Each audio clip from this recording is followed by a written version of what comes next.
ការដ្ឋានបូមខ្សាច់មួយកន្លែងនៅក្នុងឃុំក្រាំងស្គៀស្រុកទឹកផុសកំពុងធ្វើសកម្មភាពបូមនិងដឹកជញ្ជូនតាមរថភ្លើងយ៉ាងកក្រឹកកក្រែងទាំងមិនទាន់មានច្បាប់ខេត្តកំពង់ឆ្នាំងមានគ្រឿងចាក់ការដ្ឋានខ្សាច់កំពុងធ្វើអាជីវកម្មមួយកន្លែងត្រង់ចំណុចអូលែងតែងស្ថិតក្នុងភូមិក្រាំងស្គៀឃុំក្រាំងស្គៀ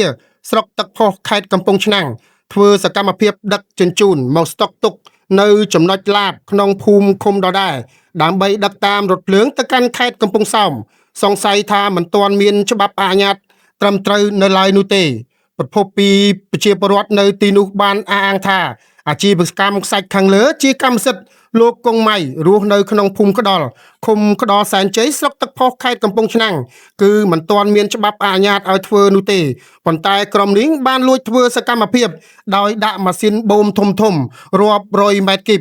និងជាច្រើនថ្ងៃហើយដែរយ៉ាងកក្រឹកកក្រែងប៉ុន្តែអាជ្ញាធរមិនទាន់មានវិធានការទប់ស្កាត់នៅឡើយទេរហូតមកដល់ពេលនេះលោកពៅស៊ីមប្រធានមន្ទីររ៉ែនិងធម្មពលខេត្តកំពង់ឆ្នាំងឲ្យដឹងនៅថ្ងៃទី30ខែកញ្ញាឆ្នាំ2025នេះថាលោកទើបទទួលព័ត៌មានពីអភិបាលស្រុកទឹកផុសមុននេះដែរទេក្រោយពេលស្រាវជ្រាវឃើញថាអាជីវកម្មបងផ្សាច់នេះបានដាក់លិខិតស្នើសុំអាជ្ញាប័ណ្ណមកច្រកចេញចូលតែមួយរបស់រដ្ឋបាលខេត្តកំពង់ឆ្នាំងប៉ុន្តែឯកសាររបស់គាត់កំពុងស្ថិតនៅក្នុងការវាយតម្លៃរបស់មន្ទីរបរិស្ថានខេត្តហើយពេលនេះ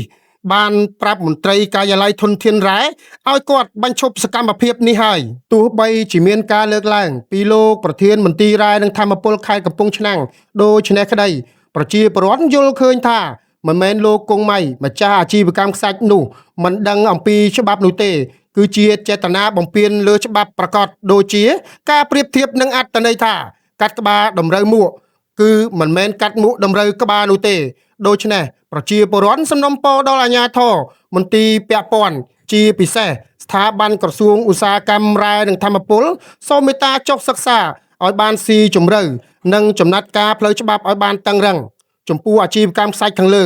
បើពុំនោះទេគំរូអាក្រក់នេះនឹងរីករាលដាលដល់ម្ចាស់អាជីវកម្មខ្សាច់ផ្សេងទៀតខ្លាយជាជំងឺមហារីកពិបាកព្យាបាលឬព្យាបាលតែជំងឺដដែលមិនចេះអស់